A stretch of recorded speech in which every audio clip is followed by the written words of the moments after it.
السلام علیکم. آپ اور امام صاحب کیا سازشیں کر رہے ہیں؟ جی ہاں میں سمجھ گیا.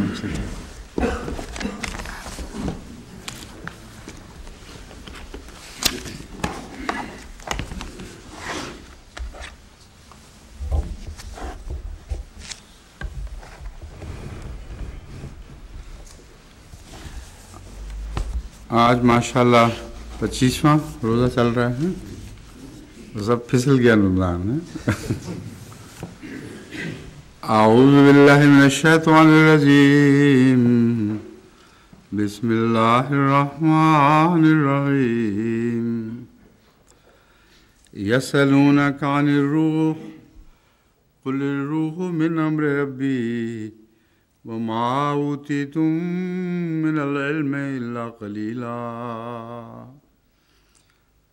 میں نے گزشتہ درس میں عرض کی تھی کہ بعض دفعہ سوالات کے جواب میں بظاہر آیات اترتی ہیں مگر وہ سوال جو وہ کرنا چاہتے ہیں ان کا جواب نہیں بلکہ حقیقت کا جواب ہوا کرتا ہے. اس لیے ایسے موقع پر سوال اور آیات کا آپس میں توارد ہو جاتا ہے لیکن جو گہری روح ہے سوال کی اس کا جواب دیا جاتا ہے.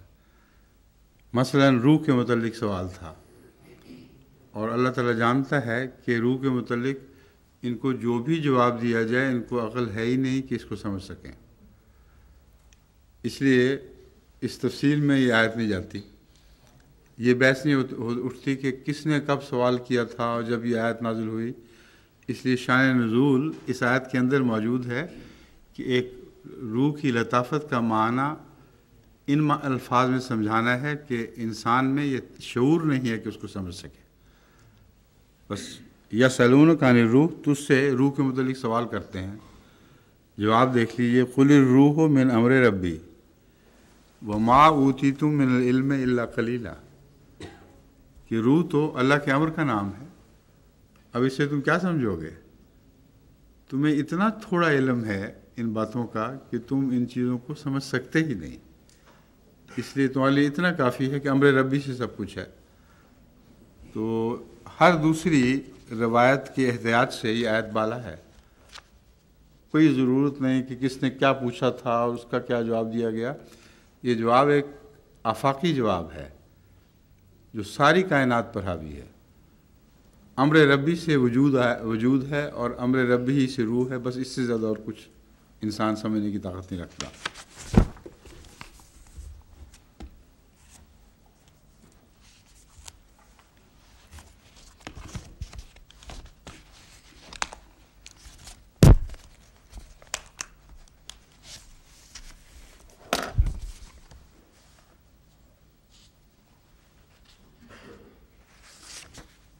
میں کہوں کہاں ہے وہ؟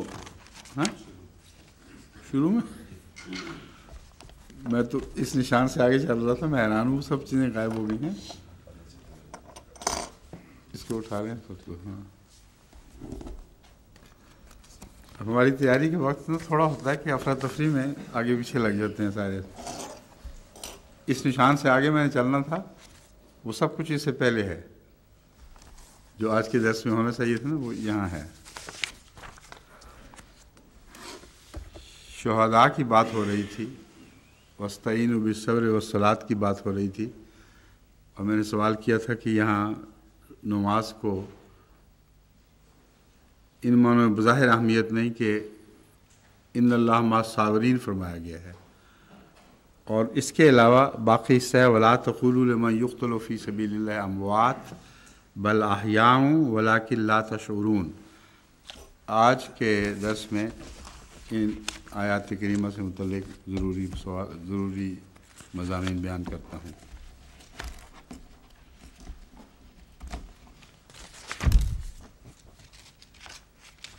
استعینوا بالصبر والصلاۃ میں ان اللہ مع المصلین نہیں فرمایا بلکہ ان اللہ مع الصابرین فرمایا. اس کی وجہ یہ ہے کہ نماز صبر سے بنتی ہے. اگر صبر کا فقدان ہو تو نماز نہیں بنتی.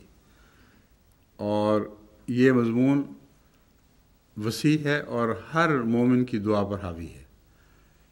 اس لیے قرآن کریم کیونکہ الہی کلام ہے، انسان کا بنایا ہوا نہیں، اس لیے یہ باریک لطافتیں اپنے پیش نظر رکھتا ہے، ورنہ ایک عام دنیا کے کسی مذہبی رہنما کا کلام ہوتا تو اس نے کہنا تھا کہ اللہ تعالیٰ نماز پڑھنے والوں کے ساتھ ہے، نہ کہ صبر کرنے والوں کے۔ اب اس ضمن میں جو متعلقہ مواد ہے وہ میں آپ کے سامنے رکھتا ہوں۔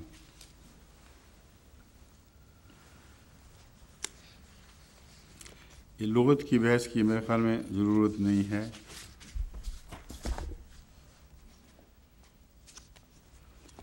سورہ مریم آیت 66، رب السماوات والارض وما بینہما فاعبدہ واستبر لعبادتہ۔ اللہ آسمان اور زمین کا رب ہے اور جو کچھ ان کے درمیان ہے، فاعبدہ ہو بس اس کی عبادت کر، لیکن عبادت کی شرط کیا ہے؟ واستبر لعبادتہ، اس عبادت پر کو صبر کے ساتھ پکڑ لے اس کو۔ جس عبادت میں صبر کا یہ مضبوط پہلو نہیں ہے وہ عبادت ہی نہیں ہے۔ حل تعلم الا سمیع، تو اس کا کوئی ہم صفت یعنی اللہ تعالیٰ کا، اللہ تعالیٰ جیسا کوئی اور نام نہیں سنے گا۔ یعنی خدا کی یہ شان توحید کا بیان اس رنگ میں بھی ہے کہ ایسا پاک نام تو اور کہیں کوئی نہیں سنے گا۔ وَأْمُرْ أَهْلَكَ بِالصَّلَاةِ وَاسْتَبِرْ عَلَيْهَا، یہ عبادت میں، نماز میں صبر کا جو مضمون ہے وہ تلقین میں بھی موجود ہے۔ اپنی اولاد کو یعنی اپنے اہل و عیال کو نماز کی تلقین کر، لیکن یہ تلقین بھی تب صحیح کہلائے گی وَاسْتَبِرْ عَلَيْهَا، اگر تو اس پر صبر کے ساتھ قائم ہو جا، ہمیشہ تلقین کرتا چلا جا۔ لا نسألک رزقا نحن نرزقک والعاقبۃ للتقویٰ، یہ اس آیت کی اور سیاق و سباق کے ساتھ ملنے والی بعض باتیں ہیں، اس کی یہاں تفصیل کی ضرورت نہیں۔ سورہ طٰہٰ 133، پہلی ہی سورہ مریم 66۔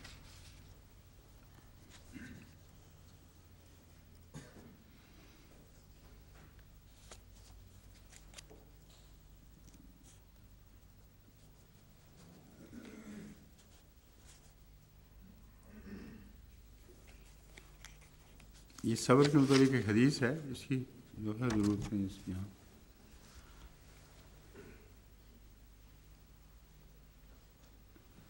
اب صبر اور نماز کا جو تعلق تھا جس میں میں نے سوال کیا تھا، اس کے لیے اتنا ہی جواب کافی ہے کہ عبادت میں صبر کا مضمون اس شدت کے ساتھ داخل فرمایا گیا ہے کہ اگر صبر کو نکال لیں تو عبادت باقی نہیں رہتی۔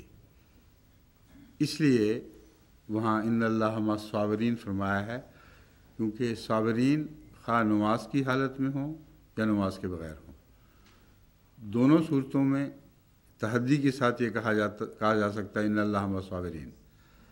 لیکن مصلین کے متعلق محض مصلین ہونے کی وجہ سے تحدی کے ساتھ یہ نہیں کہا جا سکتا، کیونکہ ویل للمصلین بھی آتا ہے۔ تو یہ وجہ ہے کہ اللہ تعالیٰ نے صبر پر زور دیا ہے، جو ہر قبولیت دعا کے لیے ضروری ہے، خواہ وہ نماز کی حالت میں ہو یا بغیر نماز کی حالت کے ہو۔ اب میں وہ شہداء والی بات اب شروع کرتا ہوں۔ وَلَا تَقُولُوا لِمَنْ يُقْتَلُ فِي سَبِيلِ اللَّهِ أَمْوَاتٌ بَلْ أَحْيَاءٌ وَلَٰكِن لَا تَشْعُرُونَ، جو بھی اللہ کی راہ میں شہید قتل کیے جاتے ہیں وہ مردے نہیں ہیں، بل احیاء ولکن لا تشعرون، بلکہ وہ زندہ ہیں لیکن تم اس کا شعور نہیں رکھتے۔ یہاں پہلی بات خاص طور پر قابل توجہ یہ ہے کہ زمانہ نبوی میں شہید ہونے والوں کے ذکر تک اس آیت کو محدود کرنا اور اس کو شان نزول بیان کرنا صریحاً غلط ہے، کیونکہ یہ آیت یہ فرما رہی ہے جو بھی خدا کی راہ میں شہید ہوتا قتل کیا جاتا ہے اس کو زندہ کہو، مردہ نہیں کہنا۔ اور قرآن کریم کی آیات بکثرت پرانے لوگوں میں سے ایسے لوگوں کا ذکر کرتی، ایسے خوش نصیبوں کا ذکر کرتی ہیں جو اللہ کی راہ میں قتل کیے گئے۔ بس یہ آیت ایک آفاقی آیت ہے اور اس کا اطلاق گزشتہ آزمینہ سے بھی ہے، رسول اللہ صلی اللہ علیہ وسلم کے زمانے سے بھی ہے اور بعد کے زمانے سے بھی، اور رسول اللہ صلی اللہ علیہ وآلہ وسلم کے زمانے کے ہر شہید سے ہے، ایک بھی مستثنا نہیں۔ بس اگر اس سلسلے میں آپ ایسی روایات تلاش کریں جن میں ایک یا دو شہیدوں کی باتیں ہوں تو یہ آیت جھٹلائے گی کہ اس وجہ سے نازل نہیں ہوئی۔ اگر زمانہ نبی تک محدود کرنا ہے اس آیت کو تو پہلا شخص جو خدا کی راہ میں مارا گیا وہ شان نزول ہے اس آیت کی۔ لیکن جیسا کہ میں نے عرض کیا ہے تمام ازمانہ گزشتہ بھی اس آیت کی شان نزول میں داخل ہیں۔ جو شخص بھی اس زمانے میں مارا گیا یا پہلے مارا گیا یا آئندہ مارا جائے گا، یہ سارے وہ ہیں جن کو یہ آیت شہید قرار دے رہی ہے، ان معنوں میں کہ وہ زندہ ہیں اور تم ان کو مردہ سمجھتے ہو۔ لیکن زندہ کن معنوں میں ہیں، یہ دلچسپ بات ہے۔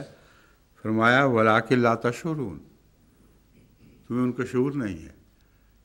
بالکل وہی بات ہے روح والی، روح کا شعور نہیں ہو سکتا، اور کن معنوں میں وہ زندہ ہیں اس کا تم شعور حاصل نہیں کر سکتے۔ اس بات کو پلے باندھ لینا ضروری ہے، ورنہ وہ احادیث جن کا اس آیت سے تعلق جوڑا جا رہا ہے ان کی سمجھ نہیں آئے گی۔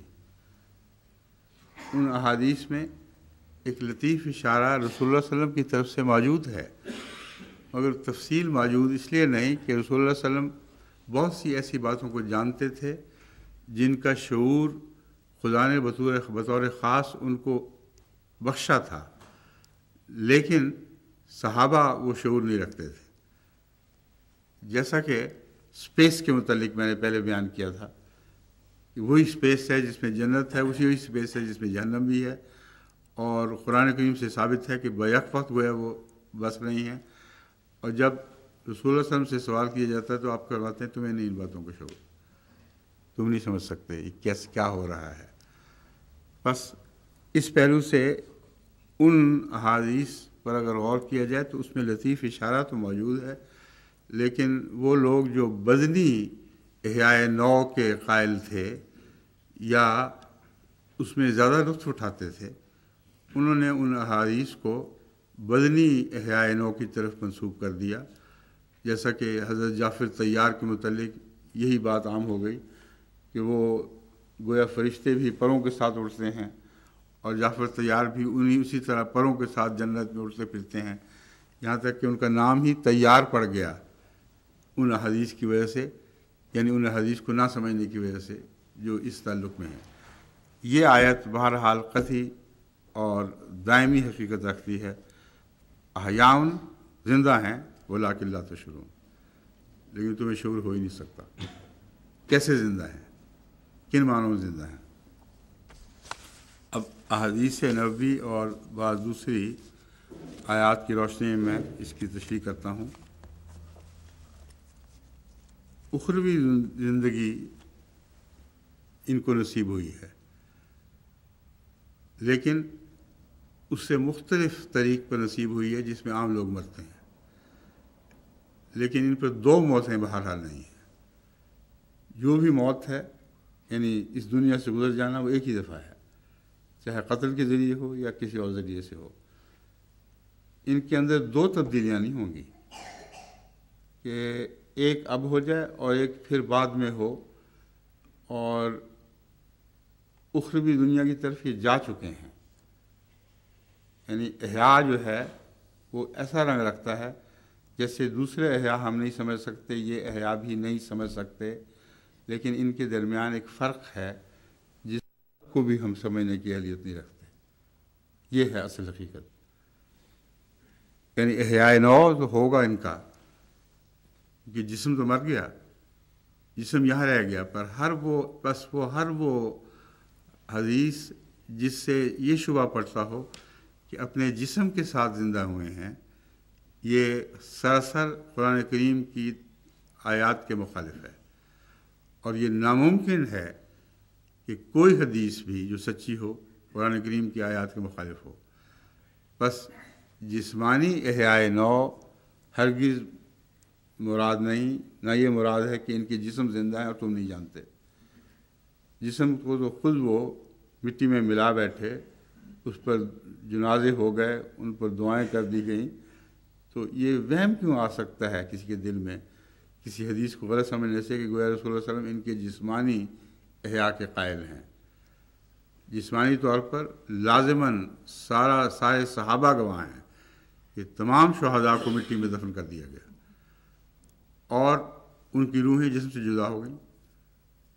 بس یہ سرسری معنی موت کے تو ہم سمجھ سکتے ہیں، لیکن پھر بھی حکم ہے ان کو مردہ نہ کہو۔ کیوں نہ کہو؟ اس کی تفصیل میں پہلے بیان کر چکا ہوں کہ اس کے بہت سے معنی ایسے ممکن ہیں کہ جو ان کی روح کی حیثیت کو چھیڑے بغیر اور معنوں میں احیاء کے معنی کیے جا سکتے ہیں، لیکن یہاں میں ان بحثوں کو نہیں اٹھاتا۔ اب میں آپ کو یہ بتانا چاہتا ہوں کہ قرآن کریم کی روح سے جو شخص بھی وفات پا جائے، اس کا جی اٹھنا ایک ایسی شکل میں ہوگا کہ جسے انسان نہیں سمجھ سکتا۔ عام مردوں کا یہ حال ہے تو شہداء کو ہم کیسے سمجھ سکتے ہیں؟ یہ ایک دائمی قانون ہے جس کا اطلاق ہر دنیا سے روانہ ہونے والے کے متعلق ہوگا۔ نحن قدرنا بینکم الموت وما نحن بمسبوقین، ہم نے تمہارے درمیان موت کو جاری کر دیا ہے، اور اس معاملے میں تم ہم سے آگے نہیں بڑھ سکتے، ہماری راہ نہیں روک سکتے۔ جیسے آگے جا کے کوئی راہ روک لیتا ہے تو میں ہرگز نہیں، ہمیں تم پیچھے نہیں چھوڑ سکتے۔ یہ لازمی قانون ہے جس نے ضرور جاری ہونا ہے، اور قانون یہ ہے، اس بات میں تم ہماری راہ نہیں روک سکتے کہ الا ان نبدل امثالکم وننشئکم فی ما لا تعلمون، تم ہرگز اس راہ میں ہماری اس قدرت میں حائل نہیں ہو سکتے کہ ہم نبدل امثالکم، تمہارے جسموں اور تمہاری شکلوں کو کلیتاً تبدیل کر دیں، وَنُنشِئَكُمْ فِي مَا لَا تَعْلَمُونَ، اور ایسی حالت میں تمہیں اٹھائیں کہ تم اس کو جانتے ہی نہیں۔ بس جہاں وضاحت سے فرمایا ہے تمہیں شعور نہیں ہے، وہ ان کے متعلق خصوصیت سے ہے شہداء کے متعلق، اور یہاں ہر رخصت ہونے والے کے متعلق ہے کہ اخری دنیا میں تمہیں جس حیثیت میں ہم اٹھائیں گے، جس شکل صورت میں اٹھائیں گے، تمہیں اس کا کوئی علم نہیں ہے۔ اب بتائیں، اگر کسی حدیث سے یہ ترجمہ لیا جائے کہ رسول اللہ صلی اللہ علیہ وآلہ وسلم نے ان بزرگوں کو جو جنہوں خدا کی راہ میں شہادت قبول فرمائی، جن کو شہادت عطا کی گئی، ان کو جسم کے ساتھ جنت میں دیکھا ہے اور اس جسم کے ساتھ دیکھا ہے، تو یہ آیت پھر کہاں جائے گی؟ حدیث درست ہیں، لیکن ان کے معنی سمجھنے میں غلطی لگی ہے۔ یا تو ان کو تعبیر طرف خوابوں اور کشوف کے طور پر لیا جائے گا، جیسا کہ حضرت صلی اللہ علیہ وآلہ وسلم کا معراج بھی ایک عظیم الشان کشف ہے جس کے ظاہری الفاظ کی پابندی ممکن نہیں ہے۔ اس کے معنی اگر سمجھے جائیں تو ان پر غور کرنے سے اس کشف کی سے حقیقت حال کا کچھ نہ کچھ علم ہوتا ہے، لیکن محض کچھ نہ کچھ۔ ان آیات میں بھی وہی صورت ہے، یعنی ان احادیث میں بھی، کہ جہاں جسمانی طور پر آپ کو دکھائے گئے ہیں بعض شہداء، اس کا مطلب سوائے اس کے کچھ نہیں بنتا کہ یہ روحانی کشوف میں تسلی کے امور ہیں۔ ان کے پسماندگان کے لیے اور باقی مسلمانوں کے لیے یہ تسلی ہے کہ تمہیں ایسی حالت میں رکھا جائے گا یا تم اس حالت میں دوبارہ اٹھائے جاؤ گے کہ اس کے نتیجے میں جو بھی تمہاری روحانی صورت ہے تمہیں جنت ضرور نصیب ہوگی، اس سے تمہاری راہ کوئی نہیں روک سکتا۔ اور جنت کے نصیب ہونے میں شہداء میں اور تم میں ایک فرق رکھا جائے گا، اور وہ فرق پہلے اور بعد کا بھی ہو سکتا ہے۔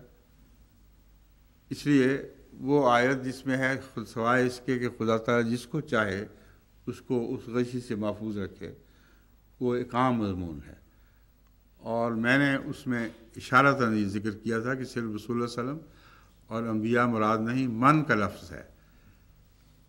اب اگر دل چاہے کسی کا تو شہداء کو بھی اس میں داخل کر دے، دل نہ چاہے تو بے شک نہ داخل کرے، لیکن یہ قصدیت ہے کہ شہداء کی نئی زندگی کے متعلق ہم کوئی شعور نہیں رکھتے کہ وہ کیسی ہوگی۔ یہ آیت کا منطوق ہے، اس کے خلاف ہر دوسری بات غلط ہے، جیسا کہ یہ آیت اسی منطوق کو کھول کر ظاہر فرما رہی ہے، الا ان تبدل امثالکم وننشئکم فی ما لا تعلمون۔ ساتھ ہی ایک ایسی چیز کا ذکر فرما دیا جس کا لوگوں کو شعور نہیں تھا، اور اس زمانے کے انسانوں کو مخاطب فرمایا جس کو کلیتاً شعور نہیں تھا۔ کھول دیا اس بات کو کہ تم جتنا زور مار لو تم سوچ بھی نہیں سکتے کہ آئندہ زندگی کیسے ہوگی۔ وَلَقَدْ عَلِمْتُمُ النَّشَاءَةَ الْأُولَىٰ فَلَوْلَا تَذَكَّرُونَ۔ تم نے نشاط اولیٰ کی باتیں سنی تو ہوئی ہیں، سب لوگوں نے سنا ہوگا کہ نشاط اولیٰ ہوئی ہے، لیکن نشاط اولیٰ کیسے ہوئی؟ آج تک سائنسدان اس الجھن میں مبتلا ہیں کہ کیسے ہوئی، اور اس زمانے کے سائنسدانوں نے جتنا زور مارنا تھا مار لیا، اور آخر پہ قلم توڑ کے بیٹھ گئے۔ آخری جو فیصلہ ہے صاحب علم سائنسدانوں کا، وہ کہتے ہیں ہم کچھ نظریات پیش کر رہے ہیں، لیکن مشکل یہ ہے کہ ہر نظریے کی راہ میں روک ہے، ہر نظریے کو آگے بڑھانے کے راستے میں چٹانیں حائل ہیں، اور ہم ایک دفعہ نہیں بارہا مجبور ہو جاتے ہیں کہ ہم کہہ دیں کہ ہماری کوشش تھی، اس سے زیادہ کچھ نہیں۔ بس اس زمانے کے انسان کا یہ حال ہے، تو اس زمانے میں نشاط اولیٰ کے ذکر تو تھے، مذاہب میں بھی تھے اور عوام الناس میں بھی تھے، مگر ان کی کیفیت کا کوئی دور دراز کا بھی تصور نہیں تھا کیسے ہوئی ہے۔ بعض لوگ یہ سمجھتے ہیں کہ مٹی سے یوں کر کے گوند گاند کے ایک بت بنا دیا اور وہی نشاط اولیٰ ہے۔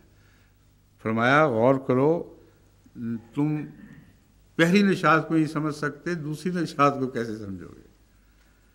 پہلی نشاط ایک مادی تعلق کا تصور تو رکھتی ہے، مٹی کے گوندنے کا تصور تو رکھتی ہے، اس سے جو تم باتیں بناتے ہو وہ غلط اور بےمانی ہے۔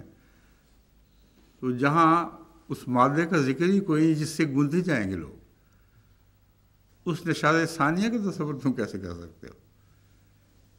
یہ شہداء کے متعلق ہر اس حدیث کا جواب ہے جس کے بدنی معنی لینے میں بعض علماء جلدی کرتے ہیں اور سمجھتے ہیں کہ یہ مسئلہ حل ہو گیا۔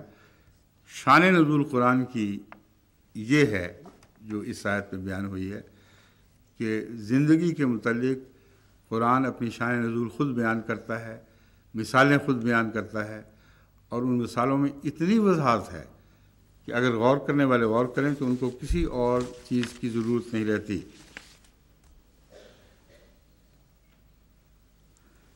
نحن اولیاؤکم فی الحیات الدنیا وفی الآخرہ ولکم فیہا ما تشتہی انفسکم ولکم فیہا ما تدعون۔ اب یہ ساری باتیں کھلی چھوڑ دی ہیں، ما تشتہی اور ما تدعون۔ ہر شخص کی اشتہا الگ الگ ہوگی، مگر یہ دنیاوی رزق کی اشتہا نہیں ہے۔ تو واضح فرما دیا کہ دنیاوی مادی چیزوں سے اس کا جنت کا یا اخروی زندگی کا کوئی بھی تعلق نہیں۔ یہ جو اشتہا ہے بظاہر دنیاوی چیزوں کی، یہ روحوں کی اشتہا ہے اور روحوں کا ادعا ہے جو ہر روح کے مطابق الگ الگ ہوگا۔ بس یہ معنی ہے ایک جنت میں رہتے ہوئے مرتبوں اور مقامات کے فرق کا۔ بے شمار وجود ہیں جو جنت میں ہوں گے، انہیں میں انبیاء بھی ہوں گے، ان میں اولیاء ہوں گے، صدیق، شہید، سارے اس میں جمع ہوں گے، اور ہر ایک کی جنت الگ الگ ہوگی. ہر ایک کی جنت اس کے اشتہا سے بنے گی، اس کے ادعا سے بنے گی، اور بظاہر ایک عمومی اجتماع کے جو سمجھا جاتا ہے کہ گویا وہ اس دنیا کی طرح ایک محفل ہے. اس دنیا کی طرح ایک محفل ویسے بھی سوچنا چاہیے کہ ہو نہیں سکتی. جب سے دنیا بنی ہے اور جب دنیا ختم ہوگی اس وقت تک کتنے انبیاء اور کتنے بزرگ گزر چکے ہوں گے. اگر آج وہ اکٹھے ہو جائیں تو ان کو ڈھونڈ کے دکھاؤ. بس وہ شعور جو ہے وہ ایک مختلف شعور ہے. احساس موجودگی ہے، کن معنوں میں ہے اللہ بہتر جانتا ہے، مگر اتنے بڑے ہنگامے کے باوجود جس کو جو اشتہا ہے اور جو ادعا ہے وہ اس کو پورا ہو جائے گا. جس کو رسول اللہ علیہ وسلم کی مائیت کی اشتہا ہے اس کے اپنے مرتبے ہیں، کس حد تک وہ قریب ہونے کی اہلیت رکھتا ہے. فرمایا ہر شخص کی اشتہا اس کی حیثیت اور توفیق کے مطابق پوری کی جائے گی. ہمارے لیے بس اتنا سمجھنا کافی ہے کہ ہمیں اپنی اشتہا کو بہتر کرنا چاہیے، اپنے ادعا کو بہتر کرنا چاہیے. جتنا ہماری اشتہا بلند ہوگی، جتنا ہمارا ادعا بلند ہوگا، اتنا بلند مرتبہ جنت ہمیں عطا ہوگی. تو چودھری رشید صاحب آپ جو پوچھ رہے تھے یہ جواب ہے اس کا. سمجھ گئے ہیں نا بات؟ اپنی اشتہا کو تیز کریں، لیکن ان معنوں میں تیز کریں کہ وہ خدا تعالیٰ کے نزدیک آپ کے روحانی مراتب بلند کرنے کا موجب بنے. اس کے بعد آپ کو کیا نصیب ہوگا یہ اللہ بہتر جانتا ہے. جیسے روح ویسے فرشتے. سمجھ گئے؟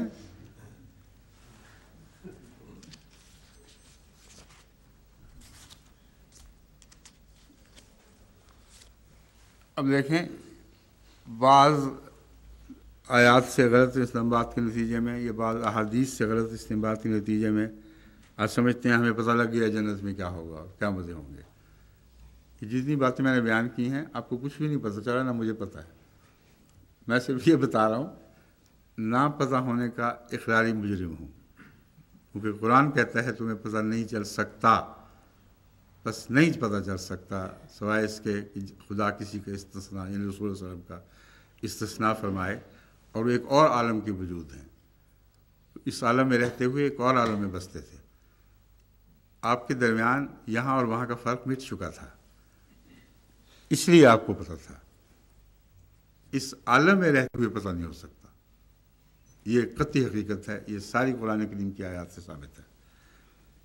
اب دیکھیں، ہم میں سے ہر ایک جان تو رکھتا ہے نا. فلا تعلم نفس ما اخفی لهم من قرۃ اعین.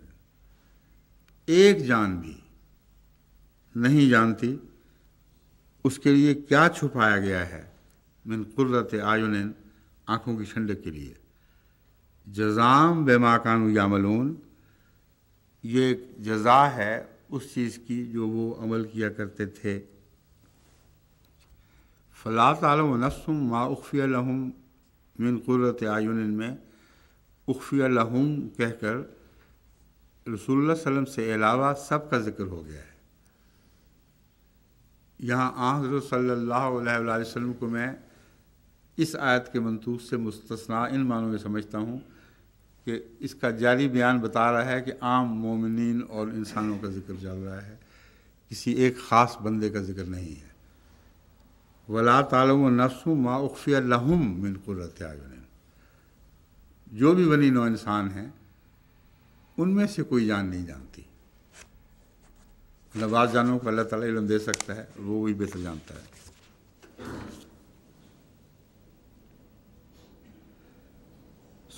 یہ سورہ سجدہ آیت 18 تھی. اب سورہ الحدید آیت 22 میں ہے سابقوا الی مغفرۃ من ربکم وجنۃ عرضھا کعرض السماء والارض. یہ وہی آیت ہے جس کے متعلق پہلے اشارہ کر چکا ہوں. دوڑتے چلے جاؤ، تیزی کے ساتھ بڑھو الی مغفرت، اس مغفرت کی طرف جو تمہارے رب کی طرف سے عطا ہوگی، اور وجنۃ عرضھا کعرض السماء، اور اس جنت کی طرف دوڑو جس کا حجم آسمانوں اور زمین کے حجم کے برابر ہے، یعنی ساری کائنات کے برابر ہے۔ اعدت للذین آمنوا باللہ ورسولہ، وہ تیار کی گئی ہے ان لوگوں کے لیے جو ایمان لائے ہیں اللہ اور رسول اور اس کے رسولوں پر۔ صاف پتہ چل رہا ہے یہ جنت جو ہے یہ سب پرانوں پر بھی حاوی ہے، سب آئندہ آنے والوں پر بھی حاوی ہے۔ کسی ایک ایسے وجود کا ذکر نہیں یا ایک ایسی قوم کا ذکر نہیں جو رسول اللہ صلی اللہ علیہ وسلم کے زمانے میں آپ کے اس زمین پر رہنے کے دوران موجود تھے۔ تمام دنیا کے انسانوں پر جب سے دنیا بنی ہے اس پر یہ مضمون حاوی ہے۔ اعدت للذین آمنوا باللہ ورسولہ ذالک فضل اللہ یؤتیہ من یشاء واللہ ذو الفضل العظیم، یہ ایک ایسا فضل ہے اللہ کا جسے وہ چاہے دے گا، جسے وہ چاہے عطا فرماتا ہے، اور اللہ تعالیٰ بہت بڑے فضل والا ہے۔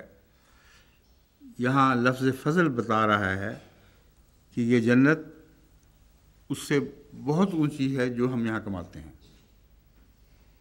کیونکہ فضل کا مضمون ان چیزوں پر اطلاق پاتا ہے جو اپنی کمائی سے باہر کی چیزیں ہیں، اس سے زائد کی چیزیں ہیں۔ تو یہ جنتیں ہماری کمائی کا نتیجہ کیسے ہو سکتی تھیں جو ساری کائنات پر حاوی ہیں؟ ہماری کمائی تو کوئی حیثیت ہی نہیں رکھتی اس کے مقابل پر، ایک معمولی حقیر سی نقطے کے برابر بھی چیز نہیں ہے ان جنتوں کے مقابل پر جو زمین و آسمان پر حاوی ہوں۔ پس فرمایا ذالک فضل اللہ یؤتیہ من یشاء، یہ اللہ کا محض فضل ہے، اخروی زندگی اور اس کی وسعتیں، نا پیدا کنار وسعتیں، اس تمام تر فضل پر مبنی ہیں۔ یہ دماغ سے نکال دو بات، یہ تمہاری کمائی کا حصہ ہے۔ اسی لیے رسول اللہ صلی اللہ علیہ وآلہ وسلم اپنی بخشش اور اپنی نجات کو بھی فضل قرار دیا کرتے تھے۔ یہ عارف باللہ کا کام ہے، یعنی جانتے ہیں کہ میں نے کتنی نیکی میں ساری زندگی بسر کر دی، لیکن جو ملنا ہے وہ اتنا زیادہ ہے کہ اسے فضل کے سوا اور کوئی لفظ اس پر حاوی نہیں ہو سکتا۔ تو دیکھیں شان نزول ہر چیز کی بیان قرآن کریم کے اندر بیان، اس کے معنی، اس کے متعلق جو لطیف سوال اٹھ سکتے تھے ان کا جواب موجود ہے۔ یہی وہ آیت ہے جس کے متعلق سوال کیا گیا تھا، یا رسول اللہ وہ جہنم کہاں ہوگی؟ اب ان کو 3 ڈائمینشنل ورلڈ کا تو پتہ تھا، اس زمانے میں جو ڈائمینشنز ہیں اس کا تو تصور رکھتے تھے صحابہ، لیکن یہ بات اور ڈائمینشنز کی ہو رہی تھی، ان بیچاروں کو کیا پتہ لگنا تھا؟ رسول اللہ صلی اللہ علیہ وسلم نے یہ کہہ کے ہٹا دیا سوال کو کہ نہیں تمہیں نہیں سمجھ آ سکتی۔ مطلب ہے رسول اللہ صلی اللہ علیہ وسلم کو سمجھایا گیا تھا، یہ میں نے استنباط کر رہا ہوں، آپ کو سمجھا دیا گیا تھا، اور اسی لیے میں آپ کو 2 دنیاؤں کا میں بیک وقت بسنے والا وجود قرار دے رہا ہوں، اس دنیا میں بھی تھا اور اس دنیا میں بھی تھا۔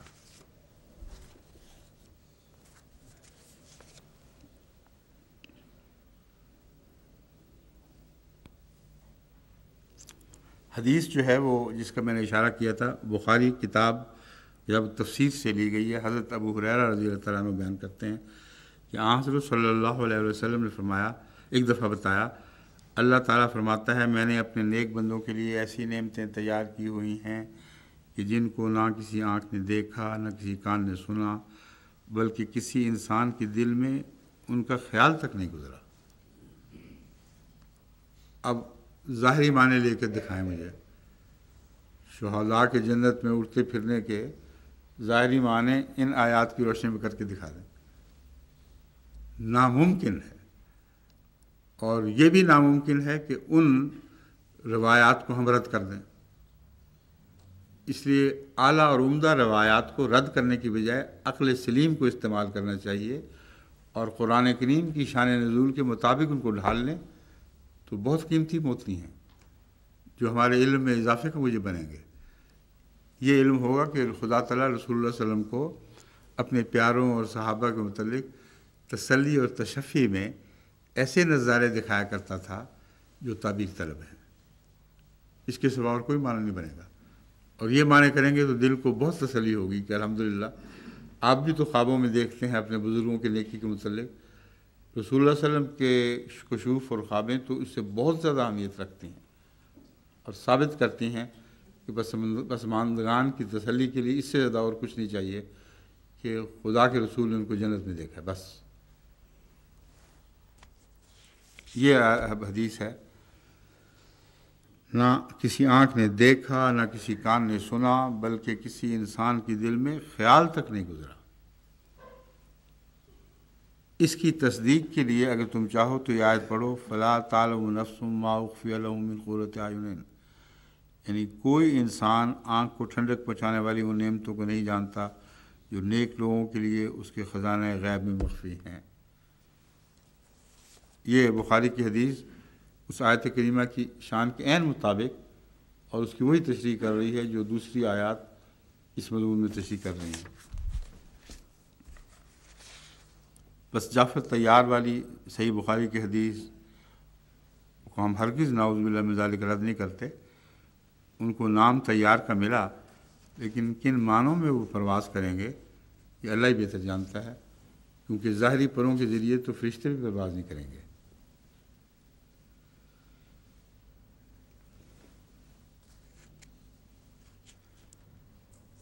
وہ جو حدیث ہے ایک بوڑھی عورت کے متعلق کہ بوڑھے جنت میں داخل نہیں ہوں گے، صاف بتایا جا رہا ہے اس کے بعد اور کیا علماء کو چاہیے، صاف بتایا جا رہا ہے کہ جنت میں جانے کا بدن اور ہے اور جس بدن میں انسان جان دیتا ہے وہ اور ہے۔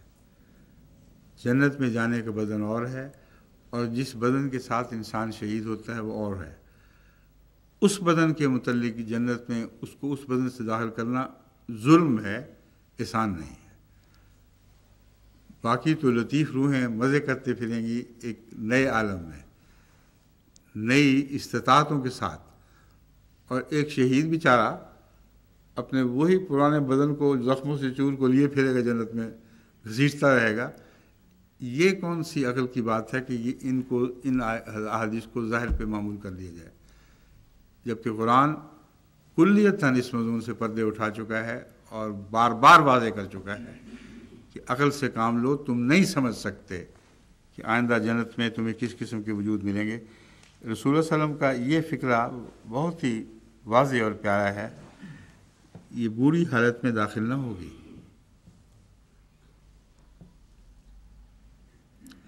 بہت عجیب ہے، وہ بیچاری نے واویلا شروع کر دیا، جنت کی خوشخبری لینے کے لیے آئی تھی اور فرمایا کوئی بوڑھا داخل نہیں ہوگا۔ اس پر رسول اللہ صلی اللہ علیہ وسلم فرمایا یہ بری حالت میں داخل نہ ہوگی۔ انا انشانا ہن انشان فجالنا ہن ابکارا۔ اب دیکھ لیں بدن کی کیسی تنسیخ فرمائی گئی ہے۔ اول تو انشانا ہن میں جن روحوں کی خوشخبری ہے ان میں عورتوں کو داخل فرمایا گیا، اس آیت سے استنباط فرمایا رسول اللہ صلی اللہ علیہ وسلم۔ وہ جو لوگ خیال کرتے ہیں کہ صرف مردوں کا ہی کام رہ جائے گا اور ان کے لیے نئی عورتیں بنائی جائیں گی، بالکل جھوٹ ہے۔ روحوں میں مرد عورت کی تفریق نہیں رہے گی، اور جو عورتیں ہوں گی ان کے متعلق فرمایا وہ بھی جالنا ہن ابکارن، ہم نے ان کو کنواری بنا دیا۔ کنواری بنا دیں گے تو یہاں کے بدن دوبارہ کنوارے کیسے بن سکتے ہیں؟ ہو ہی نہیں سکتا۔ بس آیات قرآنی اتنا واضح اپنے مضمون کو خود بیان کرنے کے لیے بیان کرتی ہیں کہ کسی اور سہارے، کسی اور لغت کی ضرورت ہی کوئی نہیں رہتی۔ صاف علم ہو گیا کہ اخروی دنیا میں جو دوبارہ اٹھائے جائیں گے اس بدن کے ساتھ ان کا کوئی بھی علاقہ نہیں ہوگا۔ اور یہی قرآن کا مضمون ہے جو رسول اللہ صلی اللہ علیہ وسلم نے بیان فرما کر ایک ایسی آیت کی طرف اشارہ فرما دیا جو ہمارے ذہن میں جا ہی نہیں سکتی تھی۔ اس عورت کے حوالے سے کتنا عظیم مضمون ہے تفسیری، اس حدیث کی کوئی بھی سند نہ ہو، حدیث بول رہی ہے، اتنا واضح بول رہی ہے کہ رسول اللہ صلی اللہ علیہ وسلم کے سوا کہ کوئی کلام ہو ہی نہیں سکتا۔ کوئی مفسر اپنی عقل دوڑا کے اس موقع پر یہ لگا کے دکھائے، سوچ ہی نہیں سکتا وہ۔ یہاں کے واقعات جو بدن پر اثر انداز ہوئے ہیں وہ کلیتاً مٹا دیے جائیں گے، اور ہر وجود ایک ایسے عالم میں اٹھے گا کہ مرتے وقت یا شہید ہوتے وقت اس کی جو کیفیت تھی وہ نہیں رہے گی، وہ تبدیل ہو چکی ہوگی۔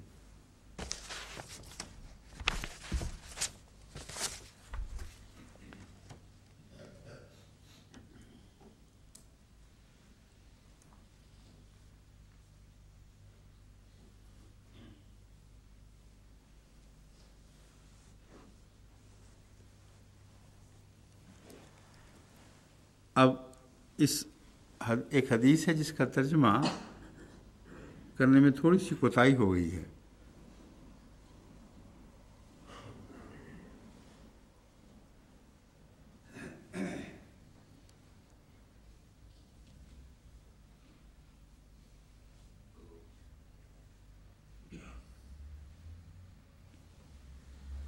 وہ صحابی جن کے لنگڑانے کا ذکر ہے اور جن کی اس خواہش کا رسول اللہ علیہ وسلم کو علم دیا گیا کہ آج سورج غروب ہونے سے پہلے لنگڑاتا لڑکھڑاتا جنت میں پہنچ جاؤں، اور ان صاحب کا یہ تصور تھا کہ ٹانگ چونکہ لنگڑی تھی اسی طرح میں پہنچ جاؤں۔ حضور اکرم صلی اللہ علیہ وسلم کو ان کی شہادت کا سنا تو فرمایا، میں نے اللہ تعالیٰ سے ایک خواہش کی جو اس نے پوری کر دی۔ رسول اللہ صلی اللہ علیہ وسلم نے حیران تھے، میں نے کہاں سے آ گیا؟ سنا تو فرمایا اس نے اللہ تعالیٰ سے ایک خواہش کی جو اس نے پوری کر دی ہے۔ یہ جو موٹا پرنٹ ہے وہ تو بڑی وضاحت سے پڑھ لیتا ہوں، لیکن باریک بھی اگر زور لگاؤں تو پڑھ لیتا ہوں۔ یہ میں دکھا رہا ہوں، یہاں تھوڑی سی دقت تھی، وہ الف میں نے پہلے نہیں دیکھا تھا، سین کو میں سمجھ گیا تھا۔ اس نے اللہ تعالیٰ سے ایک خواہش کی جو اس نے پوری کر دی ہے۔ اس نے کیا کہا تھا؟ لنگڑاتا اور اسی طرح ڈولتا ہوا میں پہنچ جاؤں۔ میں نے اسے بہشت میں گھومتے دیکھا ہے، اور ترجمہ یہ کیا گیا اور بالکل سیدھا چل رہا تھا، یہ غلط ہے۔ ترجمہ یہ ہے، اصل الفاظ یہ ہیں صحیح ٹانگ کے ساتھ چل رہا تھا۔ اب لفظ صحیح ٹانگ میں تمام مضامین بیان ہو گئے ہیں۔ صحیح جو اللہ کے نزدیک صحیح ہونی چاہیے، وہ ٹانگ اس کو عطا ہوگی جو خدا کے نزدیک ایسے شہداء کو عطا ہونی چاہیے۔ تو رسول اللہ صلی اللہ علیہ وسلم نے یہ نہیں فرمایا کہ ٹانگ ٹھیک ہو گئی تھی، یہ ترجمہ والوں نے بھی اپنی طرف سے زائد بات داخل کر دی ہے اور مضمون کو بگاڑ دیا۔ اسی لیے ترجمے میں بار بار احتیاط کرنی پڑتی ہے کہ جو مسلمہ ترجمے چلے آ رہے ہیں ان کو آنکھیں بند کر کے قبول نہ کیا جائے۔ جو آیات قرآنی کی شان نزول کے مطابق ترجمے ہوں گے، 100 بسم اللہ ہمیں منظور ہیں۔ جہاں وہ رکھنا ڈالیں گے ان ترجموں کو رد کر دیا جائے گا، اور ان الفاظ پر غور کرنے سے اللہ تعالیٰ صحیح ترجمے سکھا دے گا۔ یہ میرا تجربہ ہے بارہا کہ جب ایک مروجہ ترجمے کو رد کیا ہے اور ان الفاظ کو غور سے دیکھا تو خود پرانے علماء کی سند اور لغت کی سند اس بات میں مل گئی کہ قرآن کریم کے ترجمے کے یعنی منشا کے عین مطابق ان الفاظ کے دوسرے معنی بھی ہیں۔ جب ان کو اخذ کر لو تو ترجمہ درست ہو جائے گا۔ تو شان نزول دیکھیں قرآن کی کیسی عجیب ہے۔ اس مضمون کو قرآن کے مطابق آپ پڑھیں تو عقل ایسی روشن ہوتی ہے کہ انسان حیران رہ جاتا ہے۔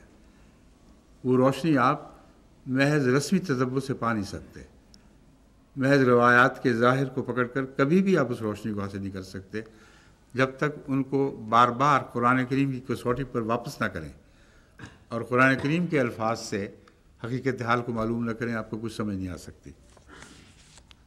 بس یہ چھوٹے سے لفظ کو چھوڑ دینے سے دیکھیں مضمون کہاں سے کہاں چلا گیا۔ فرمایا میں نے صحیح ٹانگ کے ساتھ دیکھا ہے۔ صحیح ٹانگ یہ نہیں کہا کہ ٹانگ کی وہ ہڈیاں ٹھیک ہو گئی تھیں، صحیح ٹانگ جو اخروی دنیا کے لیے صحیح کہلا سکتی ہے، اس کے مطابق ہے، اس کی شان کے مطابق ہے، میں نے اس ٹانگ سے دیکھا ہے۔ رسول اللہ علیہ وسلم کی بات بھی عجیب ہے۔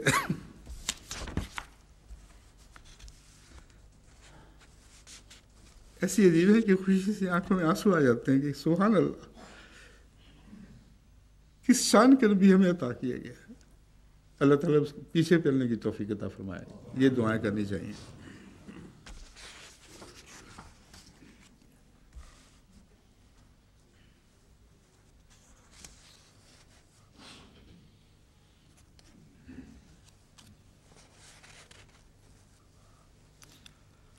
اب دنیاوی زندگی کا انکار اس روایت سے جو جابر بن عبداللہ کی ہے، ان معنوں میں بھی ہو سکتا ہے۔ اب تو اتنا زیادہ میں بیان کر چکا ہوں، کوئی ضرورت نہیں، مگر انہوں نے جو یہ دعا کی تھی کہ میں دوبارہ قتل کیا جاؤں، تو جواب یہ تھا کہ دوبارہ زندہ کر کے دنیا میں نہیں لوٹاؤں گا، اس لیے راستے بند ہیں، اور شہداء کا جسم کی طرف لوٹنا یا جسمانی طور پر زندہ ہونے کا کوئی سوال ہی پیدا نہیں ہوتا۔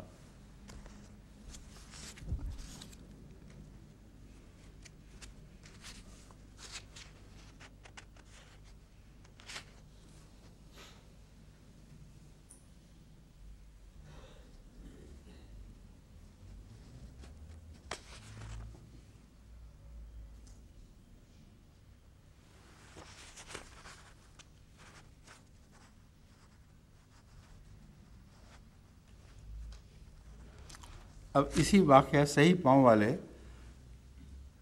کا ذکر ایک اور حدیث میں یوں ملتا ہے۔ ابو قتادہ سے روایت ہے کہ ان کی موجودگی میں عمر بن الجموح رسول اللہ صلی اللہ علیہ وسلم کی خدمت میں حاضر ہوئے اور عرض کیا، یا رسول اللہ، اگر میں اللہ کے راستے میں جنگ کروں اور شہید ہو جاؤں تو کیا میں اپنے اس پاؤں کے ساتھ، لنگڑی ٹانگ کی طرف اشارہ کیا، جنت میں صحیح طرح چل سکوں گا؟ حضرت صلی اللہ علیہ وسلم دیکھیں کتنے کنسسٹنٹ ہیں اپنے جوابات میں، ایک ادنا سے بھی جھول نہیں ہے۔ جن کو استطاعت ہے سمجھنے کی وہ سمجھ لیں، جن کو نہیں وہ نہ سمجھیں، مگر رسول اللہ علیہ وسلم کے جواب میں کوئی جھول نہیں ہے۔ ایسی تفصیل سے اعتراض فرماتے ہیں جس کو اس زمانے کے لوگ سمجھ نہیں سکتے تھے، اور یہ ضروری تھا، ورنہ ایک ایسا جھگڑا کھڑا ہو جاتا کہ جس کو صحابہ سمجھنے کی استطاعت ہی نہ رکھتے اور رسول اللہ علیہ وسلم بیان کرتے چلے جاتے۔ اس لیے آپ نے نہایت لطافت سے ان باتوں سے اعتراض کر دیا، لیکن جواب ہمیشہ وہی دیا جو دوسرے ایسے مواقع پر دیتے رہے ہیں۔ حضور آپ کی جب سارے مارکہ احد میں جو شہید ہوئے تھے ان کو اکٹھا ایک قبر میں ڈالا گیا، حضور آپ کی نعش کے پاس آئے، وہ نعش ابھی باہر پڑی ہوئی تھی، اور فرمایا میں تجھے جنت میں اس پاؤں کی درست حالت کے ساتھ چلتے پھرتے دیکھ رہا ہوں۔ وہاں درست حالت وہی لفظ ہے جو پہلے گزرا ہے۔ وہ درست حالت رسول اللہ علیہ وسلم کے علم میں تھا کہ وہ اور حالت ہے، لیکن اس کی خواہش پوری ہو گئی، مگر اس درستی کے ساتھ، اس ٹیڑھی ٹانگ کے ساتھ یا اس جسمانی ٹانگ کے ساتھ نہیں، اس روحانی ٹانگ کے ساتھ چلتے پھرتے دیکھ رہا ہوں جو اصل درست حالت ہے، جو خدا کے نزدیک درست ہے۔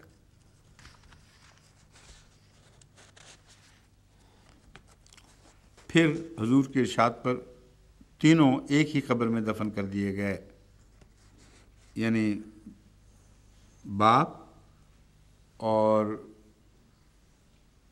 کون کون تھے وہ تین؟ میں نے پہلے ذکر کیا ہوا ہے اس کا، بیٹا تھا، ایک اور کون تھا؟ غلام، ایک بیٹا اور ایک غلام، یہ اکٹھے شہید ہوئے تھے، ان کو پھر ایک ہی قبر میں اکٹھے دفن کیا گیا۔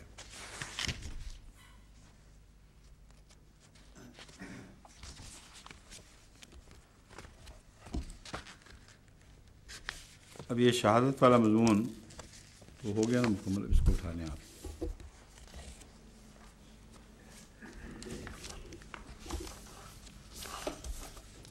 اب سورہ حدیبیہ کا ذکر پہلے ہو چکا ہے، اس سے میں ایک استنباط کرتا ہوں اور کرتا رہوں گا، لیکن بہت سے علماء اس کی باریکی کو بعض دفعہ نہیں سمجھ سکتے، اور بعض دفعہ غور کریں تو سمجھ آ سکتی ہے، مگر ظاہری مسائل کو سامنے رکھنے کی وجہ سے ان کے لیے بعض دفعہ سمجھنے میں دقت پیدا ہوتی ہے۔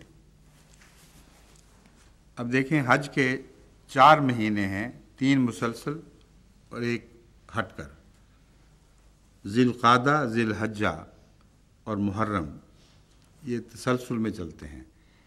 پھر رجب ہے جو بعد میں آتا ہے، اس کی وجہ میں سمجھا چکا ہوں کہ کیوں وہ الگ تھا۔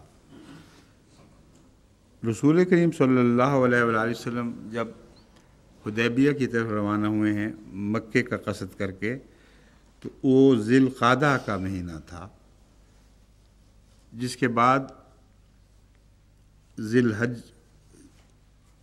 الحج آنا تھا بعد میں، یعنی وہ حج کا مہینہ ان معنوں میں نہیں تھا کہ اس مہینے میں حج ادا کیا جاتا ہو، اس مہینے میں عمرہ ہی ادا کیا جاتا تھا، اور اگر کسی نے حج تمتع کرنا ہو تو وہ ٹھہر جایا کرتا تھا یہاں تک کہ حج کا مہینہ طلوع ہو اور حج کے ساتھ اپنے عمرہ کو ملا دے، ان معنوں میں تمتع ہو جاتا تھا۔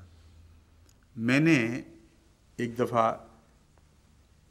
یہ اظہار کیا تھا کہ ہو سکتا ہے رسول اللہ صلی اللہ علیہ وسلم کا منشا حج تمتع ہو، یعنی عمرے کے مہینے میں روانہ ہوئے ہیں، لیکن وہ حج کے ساتھ ملایا جا سکتا تھا، اور اتنا قیام پیش نظر ہو کہ وہ دونوں مل جائیں۔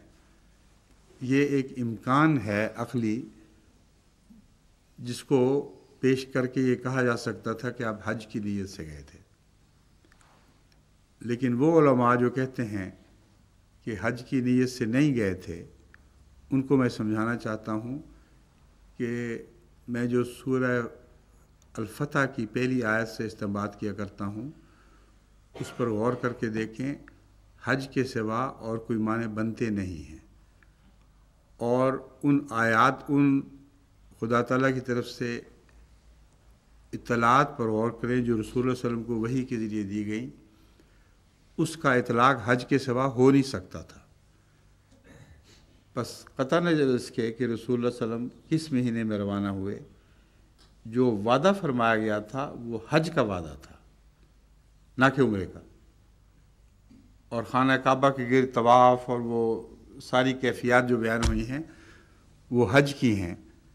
اس کا قطعی ثبوت یہ ہے کہ جب یہ خدا کا وعدہ پورا ہوتا ہے تو حج پر ہی پورا ہوتا ہے، بس اس کا کوئی بھی معنی سمجھا گیا ہو، اللہ کے نزدیک یہ وعدہ حج کا وعدہ تھا، عمرے کا وعدہ نہیں تھا۔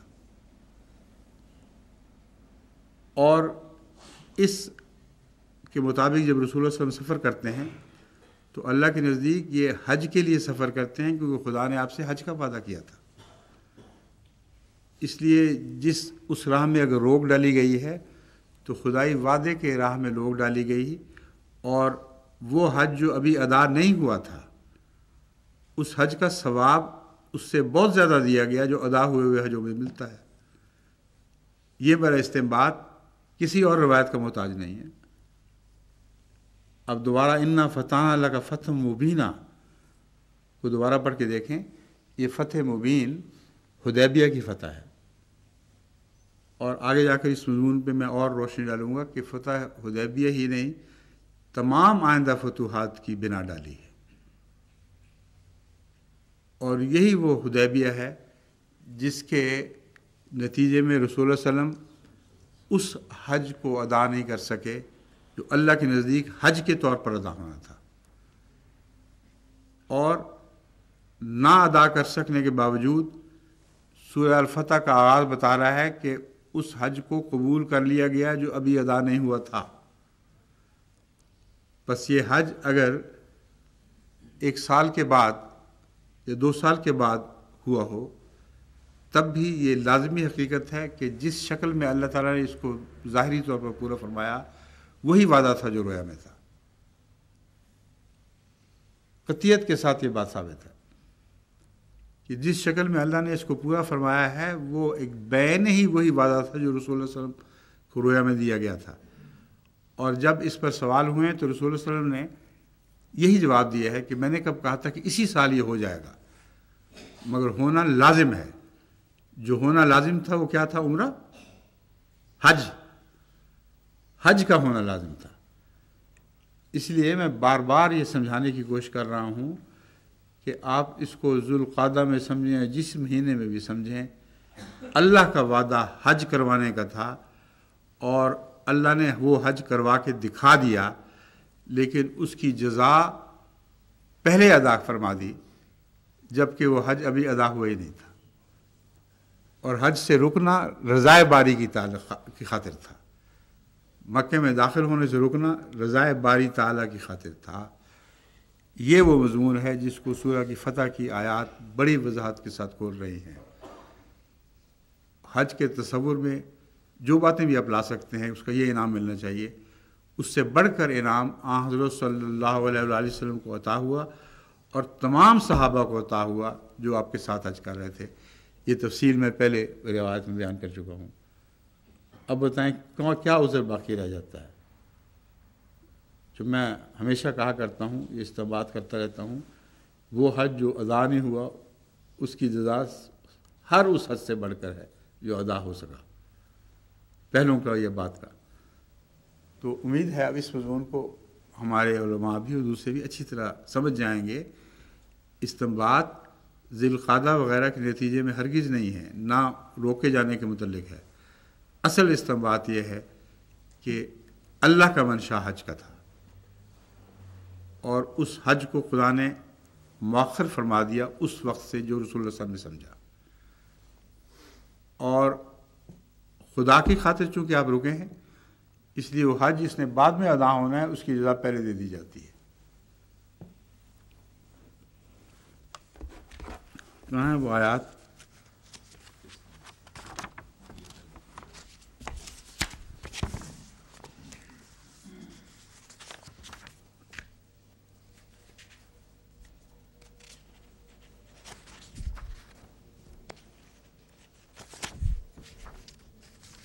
ہاں اس کے بعد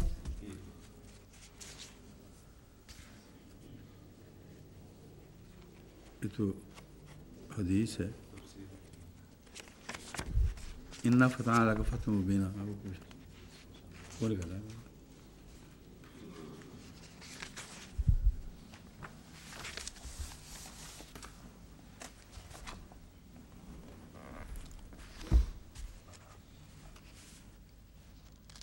اب دیکھیں یہ وعدہ جو ہے یہ زمانی قیود سے بالا وعدہ ہے. حج پہلے ہو بعد میں ہو یہ بالکل بحث اٹھ گئی ہے. لِيَغْفِرَ لَكَ اللَّهُ مَا تَقَدَّمَ مِن ذَنبِكَ وَمَا تَأَخَّرَ، یعنی حج بے شک بعد میں آئے لیکن ہم نے تیرے پہلے بعد کے سارے گناہ اس نیکی کی وجہ سے حج کے سب سے اعلیٰ ثواب میں لکھ لیے ہیں. اس حج کے جو ادا کیا جانا تھا لیکن نہیں ہو سکا، بعد میں ادا ہونا تھا. ہم جزا میں جلدی کرتے ہیں اور آج تجھے یہ جزا دیتے ہیں.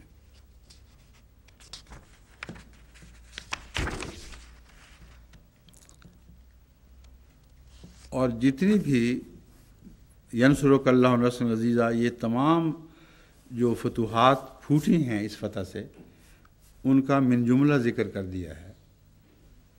ینصرک اللہ نصرا عزیزا، آج کے بعد ہر میدان میں ایک عزیز فتح نصیب ہوگی.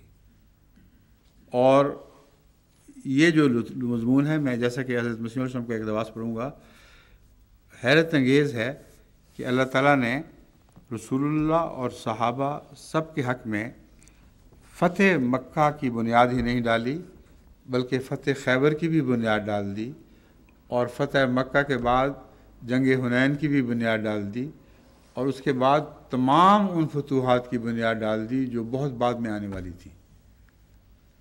یہ معنی حضرت مسیح علیہ السلام نے لیے ہیں جو آخری حرف ہیں. بس اس بحث کی بھی ضرورت نہیں کہ یہاں کون سے میدان تھے جن کی فتح کا ذکر فرمایا گیا ہے اور کون سے وہ اموال تھے جن پر قبضے کی بات ہوئی تھی، جیسا کہ میں حضرت مسیح علیہ السلام کا اقتباس پڑھوں گا، یہ ترجمہ کرنا بھی جائز ہے کہ خیبر کا ذکر بھی اسی خوشخبری میں دے دیا گیا. اس کو ہرگز بعید از قیاس قرار نہیں دیا جا سکتا. بس اگر پہلے میرے کسی بیان سے یہ بات نکلتی ہو کہ خیبر ناممکن ہے تو یہ درست نہیں ہے. میرا رجحان اس سے پہلے بعض گزشتہ علماء کی طرح اسی طرف تھا کہ خیبر اس وقت کسی صحابہ کے ذہن میں تھا ہی نہیں. ان سب کو شوق اور ذوق تھا مکے میں داخل ہونے کا، اس لیے فتح مکہ ہی کا وعدہ ہے. اور اس کے بعد جب مغانم کثیرہ آتے ہیں تو ان میں جنگ حنین کا بھی ہے وعدہ جو ہم ان کو بڑھتا ہوا دیکھتے ہیں. اور جنگ حنین سے پہلے رسول اللہ علیہ وسلم کا انہی صحابہ کے ساتھ جو صلح حدیبیہ میں شامل تھے خیبر کا قصد کرنا یہ بھی اس میں داخل ہے. بس اس کو کلیتاً نظر انداز نہیں کیا جا سکتا. مگر میرا رجحان اس لیے رہا ہے کہ صحابہ کو تو اس وقت خیبر کا خیال بھی نہیں گزرا تھا. ان کو خوش کرنے کے لیے جب یہ آیات نازل ہوئی ہیں تو اس وقت ان کا سب کا ذہن مکے کا تھا، مکے میں داخل ہونا ہے، مکے میں داخل ہونا ہے. اور یہی میرے ذہن میں رہا ہے ہمیشہ کہ یہ اول وعدہ ہے، اور پھر باقی وعدے اس کے بعد ہیں. خیبر بھی ہوگا، اس میں حنین بھی ہوگا، ہر قسم کے وعدے ہوں گے. لیکن اب میں آپ کے سامنے مختلف علماء کی بحثیں اٹھا کے سامنے رکھتا ہوں، جس سے آپ کو پتہ چل جائے گا کہ یہ امکان وہ کہاں ہے. آپ کا پاس بیٹھے رہنا ضروری ہے ورنہ حوالے ادھر سے ادھر ہو جائیں گے سارے.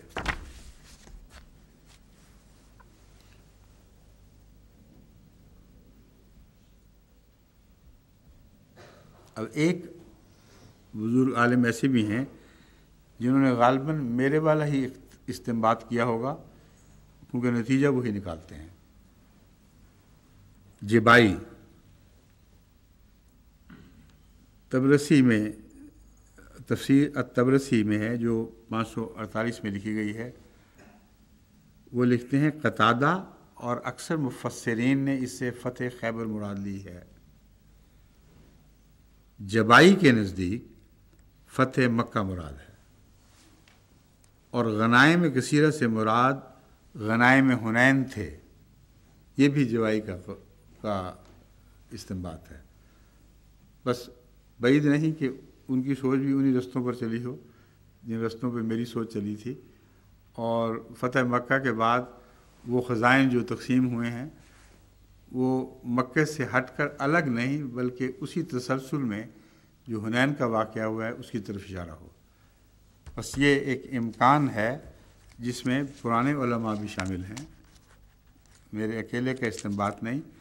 مگر اس استنباط کے وقت ان کی رائے پر میری نظر نہیں تھی، یہ میں آپ کو بتا رہا ہوں. یہ اپنے طور پر میری سوچ اسی رستے پہ چل پڑی جس سے پہلے بعض دوسرے بزرگوں کی سوچیں بھی چلی ہیں.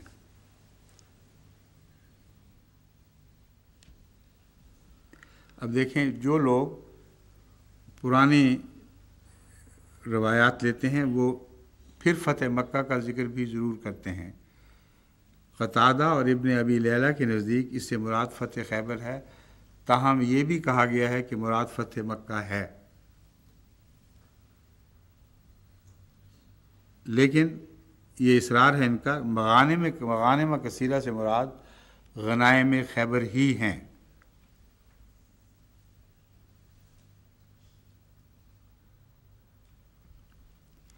اب آگے اقوال مختلف ہیں ان آیات کے معنی میں. دراصل یہ سب شامل تھے، اور جب مزید غور کیا تو اب میں سمجھا ہوں کہ اختلاف کا ان معنوں میں قرآن حق نہیں دیتا کہ یا یہ یا وہ. اصل تفسیر وہی ہے جو مسیح علیہ السلام فرما گئے ہیں کہ سارے شامل ہیں. اور پھر جب دوبارہ ان آیات کو پڑھیں تو پھر یہ مضمون بالکل روشن ہو جاتا ہے. وہ کہتے ہیں لکھا ہے کہ مراد فتح خیبر ہے، کہا گیا ہے کہ فتح مکہ مراد ہے، یہ دونوں کو اختلاف کے ساتھ پیش کیا گیا، یا یہ یا وہ، لیکن سب مراد ہیں۔ اور بہت سے مفسرین کہتے ہیں صلح حدیبیہ ہی مراد ہے، کیونکہ اسی نے ساری فتوحات کی بنیاد ڈالی ہے۔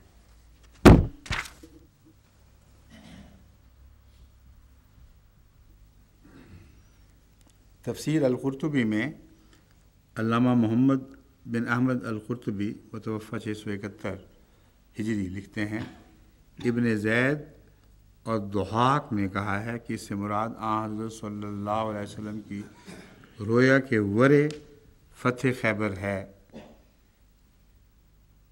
رویا کے ورے خط فتح خیبر ہے۔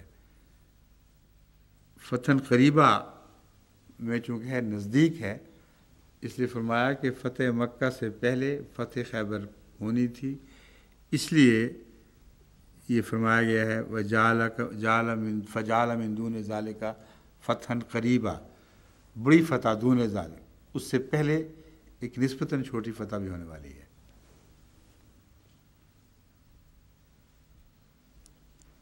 مجاہد کا خیال ہے کہ یہ صلح حدیبیہ ہے، اور اکثر مفسرین اسی طرف گئے ہیں۔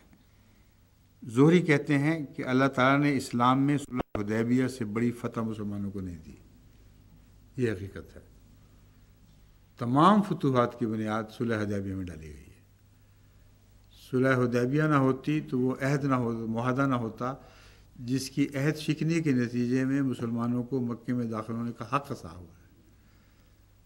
روکنے والوں سے اللہ نے کیا سلوک فرمایا؟ عظیم الشان کاروبار ہے۔ جو روکنے کے لیے آئے تھے انہوں نے ہمیشہ کے لیے مکے میں داخلہ بند کرنے کے لیے ایک تحریر بنائی، اور اس تحریر میں ایک معاہدہ لکھوایا گیا جس کو جب تک وہ نہ توڑتے رسول اللہ علیہ وسلم مکے میں داخل ہو ہی نہیں سکتے تھے۔ اس لیے ایسا معاہدہ لکھوایا گیا جس کو توڑنے پر وہ خود مجبور ہو گئے، اور یہ فتح خیبر تھی، فتح حدیبیہ تھی جس نے اس چیز کی بنیاد ڈالی۔ اگر حدیبیہ کا سفر نہ ہوتا تو مکے کا وہ سفر ہو ہی نہیں سکتا تھا۔ اس لیے بعض علماء کا خیال ہے، جیسے زہری کہتے ہیں کہ اللہ تعالیٰ نے اسلام میں صلح حدیبیہ سے بڑھ کر فتح مسلمانوں کو کبھی نہیں دی، بہت عظیم الشان فتح ہے۔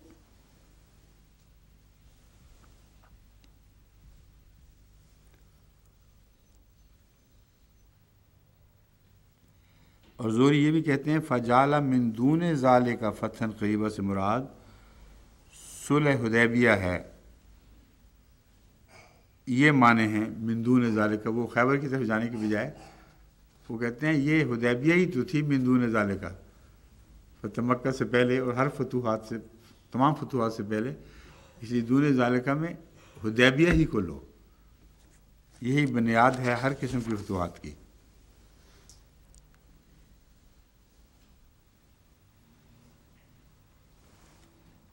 اب خیبر کی فتح کی بنیاد بھی اسی وقت پڑی ہے، کیونکہ ابن زید، یہ تفسیر طبری میں جو ہے یہ روایت، یہ قطعیت رکھتی ہو یا نہ رکھتی ہو، یہ ایک مسلمہ امر ہے۔ تاریخ اسلام کا ایک ایسا پہلو ہے جس میں اختلاف نہیں ہے، اس لیے اس بحث کی ضرورت نہیں کہ کس نے کیا لکھا۔ واقعہ یہ ہے کہ جب حدیبیہ سے صحابہ لوٹے ہیں، کہ حدیبیہ والی فتح سے صحابہ لوٹے ہیں، تو اللہ تعالیٰ نے خیبر ان کے ہاتھوں فتح کروا دیا۔ یہ فتح مکہ سے پہلے درمیان میں واقع ہوا ہے۔ حضرت نے خیبر کے غنائم تمام ان اصحاب میں تقسیم فرمائے جو حدیبیہ میں شامل ہوئے تھے، سوائے ایک انصاری کے جن کا نام ابو دجانہ سماک ہے۔ وہ حدیبیہ میں تو شامل ہوئے تھے مگر خیبر میں شامل نہ ہو سکے۔ تو یہ سارے صحابہ جو حدیبیہ میں شامل ہوئے ہیں، انہی صحابہ کے ذریعے وہ خیبر فتح ہوا ہے۔ تو اس سے اندازہ ہوتا ہے کہ رسول اللہ صلی اللہ علیہ وآلہ وسلم کی ایک خاموش تفسیر ہے۔ من دون ذالکہ کا ایک امکانی پہلو تھا، اور انہی لوگوں کے حق میں تھی خوشخبری، اس لیے انہی کو لے کے چلے ہیں خیبر کی طرف۔ بس تفاسیر کا معاملہ قرآن اور رسول اللہ علیہ وسلم کے ایسے عمل کو دیکھ کر جو کسی روایت کا محتاج نہیں، جو سارے عالم اسلام میں مسلم ہے، بڑی وضاحت کے ساتھ ہو جاتا ہے۔ بس دونا ذالکہ میں خیبر بھی داخل کرنا چاہیے۔ اگر کہیں میرے پہلے بیان میں قطعیت سے اس کو نکالا گیا تھا تو وہ درست نہیں ہے۔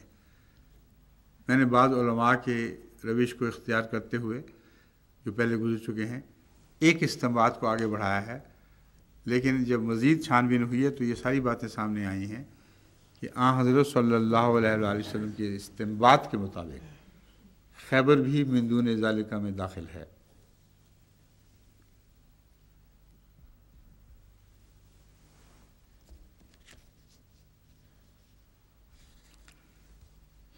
لیکن ان باتوں کے علاوہ یہ بات سب کو مسلم ہے کہ خیبر کی بنیاد بھی چونکہ حدیبیہ میں پڑی تھی، اس لیے اصل فتح حدیبیہ کی فتح ہے۔ وہی فتح ہے جس میں حج قبول ہوئے ہیں، وہی فتح ہے جس میں تمام آئندہ آنے والی فتوحات کی بنیاد ڈالی گئی ہے، اور اس کو بڑے بڑے علماء تسلیم کرتے ہیں۔ چنانچہ یہ میں عرض کرتا ہوں، یعنی تمہارے مکہ میں داخل ہونے سے ورے جس طرح کہ حضرت صلی اللہ علیہ وآلہ وسلم کو دکھایا گیا تھا، فتح قریباً رکھی ہے۔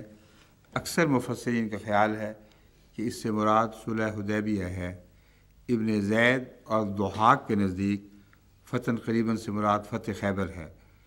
زہری کہتے ہیں کہ اسلام میں صلح حدیبیہ سے بڑی اور کوئی فتح نہیں ہوئی۔ اس لیے یہ جو علماء کا فرق ہے، یا یہ یا وہ، اس فرق کو حضرت مسیح موعود علیہ الصلوۃ والسلام مٹا دیتے ہیں۔ براہین احمدیہ روحانی خزائن جلد 1 صفحہ 263 264 بقیہ حاشیہ نمبر 11۔ حضرت مسیح موعود علیہ الصلوۃ والسلام مغانم کثیرۃ تاخذونھا والی آیت کی تفسیر بیان فرماتے ہوئے فرماتے ہیں، خدا نے تم کو بہت سے ملکوں کی غنیمتوں کا عطا کرنا وعدہ کیا تھا۔ بہت سے ملکوں کی، ازن لم تطوہا کی طرف بھی اشارہ ہے۔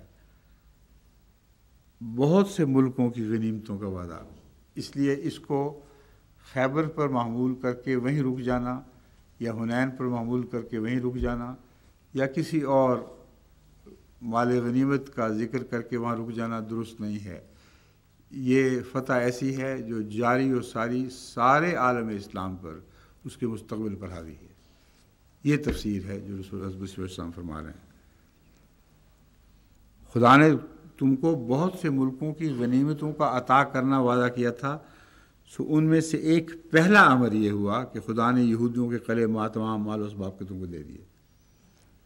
یہ ایک سلسلے کا پہلا واقعہ ہے، اور مخالفوں کے شر سے تم کو امن بخشا، مومنین کے لیے ایک نشان ہو، تاکہ مومنوں کے لیے ایک نشان ہو، اور خدا تم کو دوسرے ملک بھی یعنی فارس اور روم وغیرہ عطا کرے گا۔ ساری بنا اس فتح عظیمہ سے تعلق رکھتی ہے جو حدیبیہ میں ہوئی ہے، اور وہ وعدے جو فرمائے گئے تھے اس میں حضرت مسیح علیہ السلام نے تمام مستقبل کی فتوحات لے لی ہیں جن کا تصور بھی اس وقت مسلمان نہیں کر سکتے تھے۔ دوسرے ملک بھی یعنی فارس اور روم وغیرہ عطا کرے گا۔ تمہاری طاقت ان پر قبضہ کرنے سے عاجز ہے، پر خدا کی طاقتیں ان پر محیط ہو رہی ہیں، اور خدا ہر ایک چیز پر قادر ہے۔ بس اس کے ساتھ یہ مضمون اور یہ بحثیں اب ختم ہو جانی چاہیے، کیونکہ اس اقتباس میں تمام چیزیں آ گئی ہیں، اور اس سے بہتر ادراک ان آیات کا ہو نہیں سکتا جو حضرت مسیح موعود علیہ السلام کو اللہ تعالیٰ نے عطا فرمایا۔ ہو گیا؟ اچھا تو آپ ہلنا شروع کر دیتے ہیں، میں ہلکی سی آنکھ سے دیکھ لیتا ہوں آپ کا ہلنا۔ اب اس کی ضرورت ہے اٹھا لیں پھر۔ اور کل کے لیے کیا ہے وہ پہلی آیات، ٹھیک۔ وہ مباہلے والا حصہ بھی تو ہے، وہ کب آئے گا؟ کیا پوری آیت ہوگی؟ شان نزول والی، اوہ اچھا وہی میں کہہ رہا تھا، یعنی درس کی جاری آیات نہیں بلکہ شان نزول والی آیات جو ہم نے الگ رکھی ہوئی ہیں وہ کل ہوں گی، اور ان کو نپٹا کر پھر ہم مباہلہ والی آیات کی طرف جائیں گے، تاکہ یہ مباہلے کا سال ہے تو شان نزول کے لحاظ سے یہ بھی علم ہو جائے کہ مباہلہ ہوتا کیا ہے اور کیا مباہلہ تھا جس کا خدا تعالیٰ نے رسول اللہ علیہ وسلم کو ارشاد فرمایا تھا. ٹھیک ہے؟ اچھا جی، السلام علیکم ورحمۃ اللہ وبرکاتہ.